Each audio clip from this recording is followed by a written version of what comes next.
아침마다 두피가 간질간질해서 손이 먼저 올라가셨죠. 그런데 긁을수록 더 가렵고 거울 앞에선 비듬이 눈처럼 흩날리고요. 이루프, 오늘 여기서 끊겠습니다. 샴푸를 바꿨을 뿐인데 두피가 조용해졌다는 분들이 진짜 많아요. 반대로 아무 샴푸나 쓰면 똑같이 감아도 더 예민해지는 분도 있고요. 제가 그 차이를 기준으로 정리해 드릴게요. 지금부터 10분만 따라오세요. 겁만 주고 끝내는 영상 아니고요. 왜 이런 일이 생기는지 쉽게 풀고 당장 오늘 밤부터 바뀌는 루틴까지 딱 잡아드리겠습니다. 해결 방법은 전용 샴푸로 머리를 감는 것이 핵심입니다. 두피는 피부라서요. 그냥 향 좋은 거 쓴다고 해결이 안 되고 방향이 맞는 전용 샴푸가 들어가야 두피가 진정할 틈이 생깁니다. 제가 후기가 좋았던 샴푸 5개를 실제 기준으로 비교해봤고 오늘은 그 비교에서 드러난 선택 기준과 결론을 압축해서 설명하겠습니다. 비교를 해보면 결국 남는 건 느낌이 아니라 기준입니다. 간지러움이 올라올 때, 비듬이 신경 쓰일 때, 건조함이 같이 올 때 어떤 방향으로 가야 덜 흔들리는지요. 그 기준을 기준답게 보여주는 첫 번째가 SQ제약 샴푸입니다. 바로 SQ제약 두픽 샴푸부터 자세히 풀어드릴게요. 제가 잡은 선택 기준은 딱 이거예요. 자극은 줄이되 감고 난 뒤 두피가 편안하게 숨 쉬는 느낌이 남는가? 그리고 건조함이 덜해지는가? 거품과 헹굼이 깔끔한가? 향이 스트레스가 되지 않는가? 꾸준히 쓸 때 컨디션이 더 좋아지는가?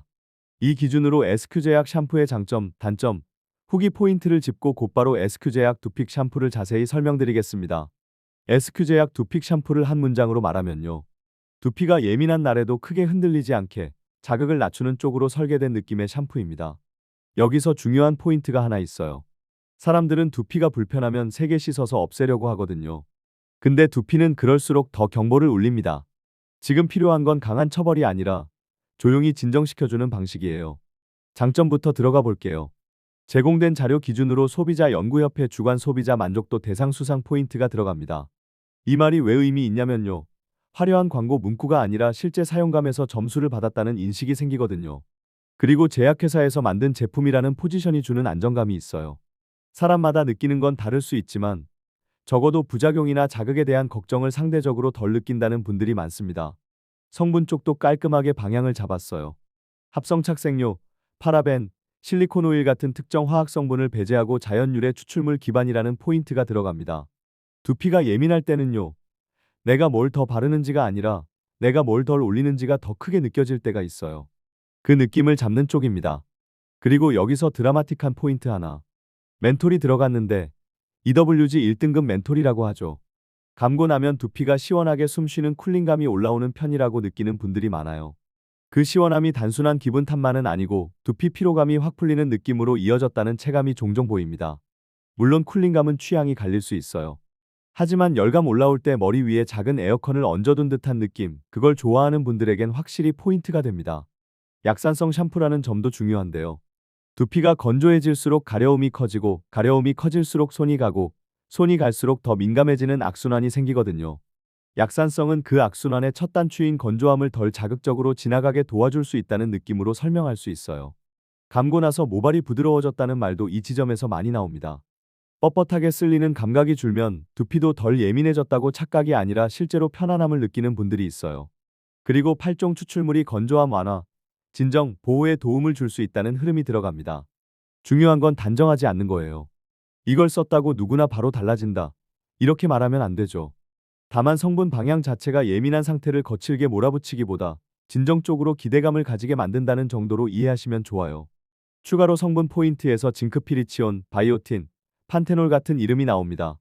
이 조합을 들으면 어떤 분들은 이렇게 생각하세요. 두피 컨디션 관리에 신경을 쓴 제품이구나.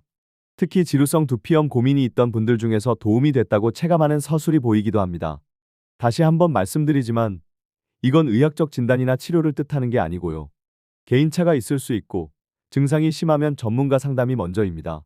그럼에도 일상에서 관리 루틴으로 선택하는 분들이 있다는 정도로 받아들이시면 됩니다. 이제 단점도 솔직하게 가야죠. 가격이요. 타사 제품보다 딱 3,000원에서 5,000원 정도 더 얹힌 느낌으로 체감될 수 있습니다. 아주 큰 차이는 아니라고 느끼는 분도 있고 매달 사는 입장에선 은근히 신경 쓰인다는 분도 있어요. 대신 그 차이를 감당할 만큼 사용감이 편하면 납득한다는 의견도 있고요. 결국 본인 두피가 지금 얼마나 예민한지 그 예민함이 일상에 얼마나 영향을 주는지가 판단 기준이 됩니다. 그리고 후기 포인트.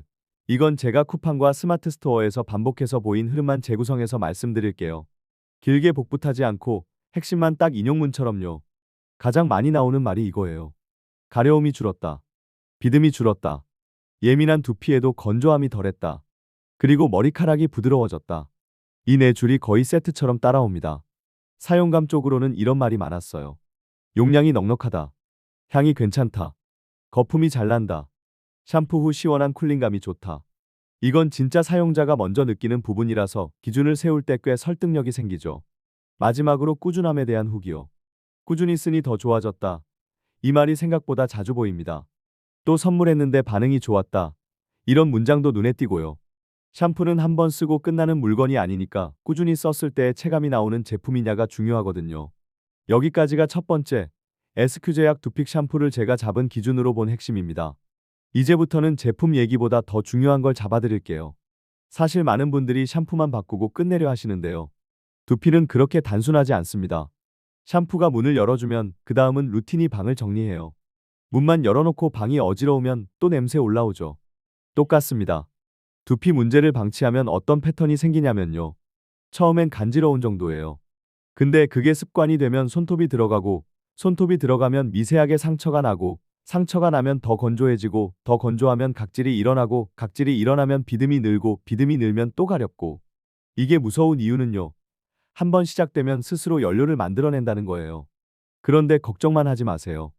이건 생활 루틴으로도 충분히 끊어낼 수 있는 경우가 많습니다. 첫 번째 루틴은 샴푸 빈도입니다. 무조건 매일이 정답도 아니고 무조건 이틀에 한 번이 정답도 아니에요. 땀과 피지, 스타일링 잔여물, 계절 건조함이 변수입니다. 땀을 많이 흘린 날은 두피 중심으로 그날 정리해 주시는 게 편하고요. 너무 건조한 날에는 과도하게 세정감을 올리기보다 두피가 당기지 않는 선에서 조절하는 게 좋아요. 중요한 건 빈도보다 방식입니다. 두피가 편안한 방식으로 감느냐, 그게 핵심이에요. 샴푸 방법은 이렇게 해보세요. 머리에 샴푸를 바로 들이붓는 순간 두피는 깜짝 놀랍니다. 손바닥에서 먼저 충분히 거품을 내세요. 그리고 두피에 올릴 때는 손톱이 아니라 손가락 지문으로요. 지문으로 천천히 원을 그리듯이 세게 문지르기보다 두피를 들어 올렸다 내려놓는 느낌으로 마사지해 주시면 좋아요. 헹굼은 과장 좀 보태서요. 샴푸는 감는 시간이 아니라 헹구는 시간이 승부입니다. 거품이 다 씻겨 나갔다고 느껴도 뒤통수 아래, 귀 뒤, 헤어라인, 정수리에 잔여물이 남기 쉬워요. 두피가 예민한 분들은 특히요. 미지근한 물로 충분히, 정말 충분히 헹궈주세요. 샴푸 향이 살짝 남아있는 게 좋은 게 아니라 남아있으면 그게 자극이 될 수도 있습니다. 물 온도도 진짜 중요해요. 뜨거운 물로 감으면 순간은 시원한데 그 다음이 건조함으로 되갚아오는 경우가 있어요. 두피가 붉어지고 간지러움이 커지는 분들이 있거든요. 미지근한 물로 시작하고 마지막은 약간 더 시원한 물로 마무리하면 두피가 덜 흥분합니다. 드라이 습관은요, 두피 완전 건조를 목표로 잡으셔야 합니다. 머리카락만 마르고 두피가 축축하면 그게 또 불편의 씨앗이 돼요. 특히 모자 쓰시는 분들, 운동 후 바로 눌러버리는 분들, 출근길에 반쯤 마른 채로 나가시는 분들요. 두피는 습기와 잔여물을 좋아하지 않습니다.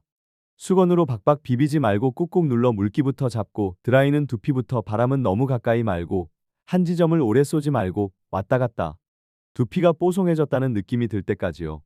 왁스나 스프레이 쓰시는 분들, 이건 꼭 말씀드려야 해요. 스타일링 잔여물은 두피에 닿는 순간부터 작은 모래바람이 됩니다. 그냥 물로 적신 뒤에 샴푸 한 번 끝. 이렇게 하면 잔여물이 남을 수 있어요. 그날 사용량이 많았으면 예열 헹굼을 길게 가져가고 두피 중심으로 거품을 충분히 내서 지나가게 해주세요. 그리고 가능한 한 두피에 직접 닿는 강한 제품은 피하거나 사용 후에는 잔여물 관리 루틴을 꼭 챙기세요. 가려움이 심할 때 제일 위험한 건 손톱입니다. 손톱이 들어가면 그 순간은 쾌감처럼 시원해요. 그런데 다음날 더 가렵습니다. 그럼 어떻게 하느냐? 손톱 대신 손가락 지문으로 살짝 눌러주거나 톡톡 두드려주세요. 그리고 드라이기에 찬 바람을 두피에 잠깐 대주는 것도 방법입니다. 가려움이 올라올 때는 긁어서 끄는 게 아니라 열을 내려서 잠재우는 느낌으로요. 가능하면 손톱은 짧게 유지하고 진짜 못 참겠을 땐 긁지 말고 천으로 살짝 눌러서 가려움 신호를 다른 감각으로 바꿔주는 것도 도움이 됩니다. 베개 커버와 모자 위생, 여기서 반전이 많이 나옵니다. 샴푸는 열심히 바꿨는데 왜 그대로냐? 이유가 베개 커버인 경우가 있어요. 얼굴 피부도 베개 커버 영향을 받잖아요. 두피는 더합니다. 땀과 피지가 묻은 커버에 매일 문지르는 거니까요. 최소 주 1회는 교체, 여름이나 땀이 많으면 더 자주. 모자도 똑같아요. 안쪽 땀띠 나는 그 띠 부분, 거기가 두피와 만나는 자극 포인트입니다. 자주 세탁하거나 교체 주기를 정해두세요. 스트레스와 수면도 빼놓을 수 없어요. 이상하게요. 바쁜 주간엔 두피가 더 시끄럽고 잠 못 잔 다음 날은 더 간지럽고 예민한 날엔 비듬이 더 보이는 분들이 많습니다. 두피는 진짜 솔직하거든요. 몸이 지치면 두피도 지칩니다. 그래서 저는 루틴을 이렇게 잡으라고 말씀드려요. 샴푸만 바꾸지 말고 샴푸할 시간을 고정하세요. 밤에 감는 분은 감고 나서 완전 건조까지 마무리하는 시간을 확보하고요. 그 작은 고정이 두피를 안정시키는 신호가 됩니다. 마지막으로 꼭 드리는 안전 문장입니다. 이 영상은 의학적 진단이 아닙니다. 개인차가 있을 수 있고요. 특히 증상이 심하거나 진물이 나거나 통증이 있거나 갑자기 탈모가 동반되거나 두피가 화끈거림으로 계속 괴로우시면요. 그때는 혼자 버티지 말고 피부과 상담을 권합니다. 빠르게 원인을 확인하는 게 오히려 지름길인 경우가 많습니다. 정리해 볼게요. 전용 샴푸로 방향을 잡고 두피 중심으로 감고 충분히 헹구고 미지근한 물로 자극을 줄이고 두피를 완전 건조시키고 잔여물과 위생과 수면을 관리하는 것. 이 조합이 두피를 조용하게 만듭니다. 오늘 밤에 딱 하나만 바꾸실래요? 샴푸 후에 헹굼 시간을 지금보다 조금만 더 늘려보세요. 그리고 손톱 대신 지문으로요. 이 작은 변화가요. 내일 아침 거울 앞에서 생각보다 크게 보일 수 있습니다. 계속 흔들리던 두피가 드디어 조용해지는 쪽으로요.